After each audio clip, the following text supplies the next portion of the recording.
CM Chandrababu అధ్యక్షతన CRDA authority భేటీ, రాష్ట్రంలోని పలు కీలక ప్రాజెక్టులకు ఆమోదం.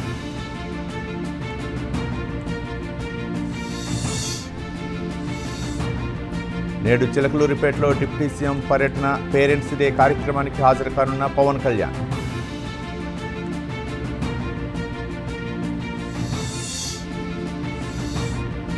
ఏడాదిలో ఆదిలాబాద్ ఎయిర్పోర్ట్ ప్రారంభిస్తాం, ప్రజల కోసం నిరంతరం పనిచేస్తూనే ఉంటారన్న సీఎం రేవంత్ రెడ్డి.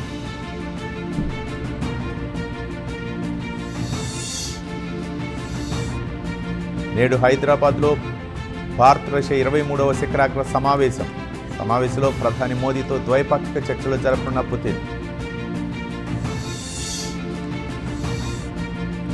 ప్రభుత్వం అధికారంలోకి రావటం వెనుక కార్యకర్తల కష్టం ఎంతో ఉంది. తెలుగుదేశంలో వ్యక్తులు శాశ్వతం కాదు, పార్టీ శాశ్వతం అన్న మంత్రి లోకేష్.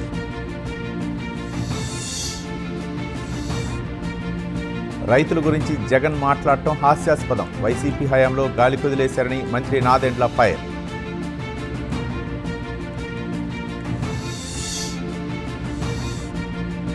తెలంగాణ గ్లోబల్ సమ్మిట్కు సామాన్యులకు ప్రవేశం, ఈ నెల 10 నుంచి 13 వరకు ఉచిత ప్రవేశం.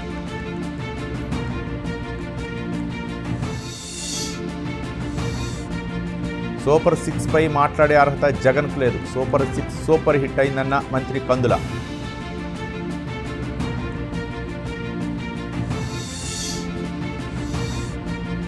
సీఎం అధ్యక్షతన సిఆర్డీఐ 55వ అథారిటీ మీటింగ్లో మంత్రి నారాయణ, గవర్నర్ బంగ్లా లోక్ భవన్ నిర్మాణానికి టెండర్ వేయడానికి 160 కోట్లకు నిర్ణయం. పేదల సొంతింటి కల సాకారం చేయటమే ప్రభుత్వ లక్ష్యమన్న మంత్రి ఆనం.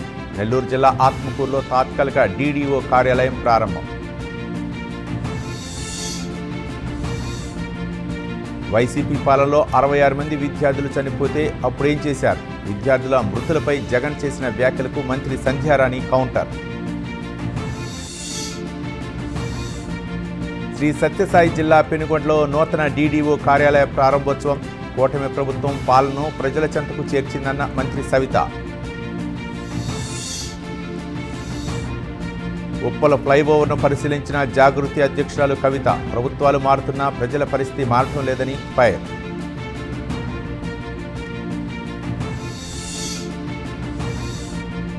తెలంగాణకు కేంద్రం నుంచి ఏం తీసుకొచ్చారని ధర్నా చేస్తున్నారు. రాష్ట్రంలో బీజేపీ నేతల ధర్నాపై ప్రభుత్వ విప్ ఆది శ్రీనివాస్ స్పందన.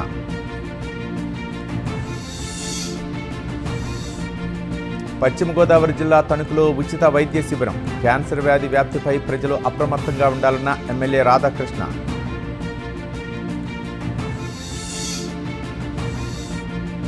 రవాణా శాఖలో మరోసారి మొరాయించిన వాహన సారథి, తెలంగాణ రాష్ట్ర వ్యాప్తంగా పనిచేయని రవాణా సేవలు.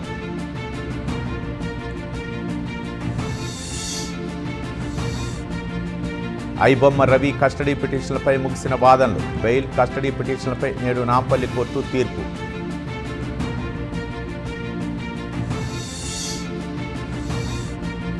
తెలంగాణ గ్లోబల్ సమ్మిట్లో ప్రత్యేక సంగీత కచేరీ, 90 నిమిషాల పాటు కీరవాణి మ్యూజిక్ కన్సర్ట్.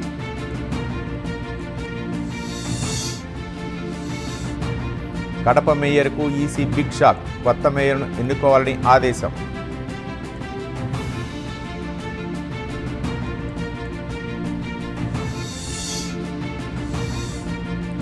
ఉమ్మడి నెల్లూరు జిల్లాలో దంచికొట్టిన వర్షాలు, చేతికందిన పంట నీళ్ల పాలైందని రైతుల ఆవేదన.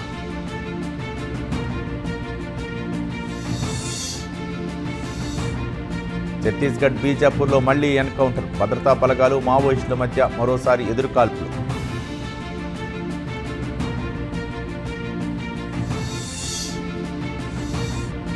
మేము అధికారంలోకి వచ్చాక భూములు వెనక్కి తీసుకుంటాం, రేవంత్ రెడ్డి భారీ భూ కుంభకోణానికి పాల్పడుతున్నారని కేటీఆర్ ఆరోపణ.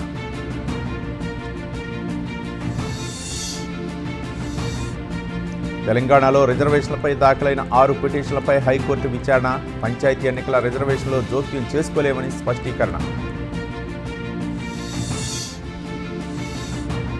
మాజీ సీఎం జగన్పై మంత్రి అచ్చెన్నాయుడు విమర్శలు, జగన్ 5 ఏళ్ల పాలనలో రైతుల్ని మోసం చేశారని ఆరోపణ.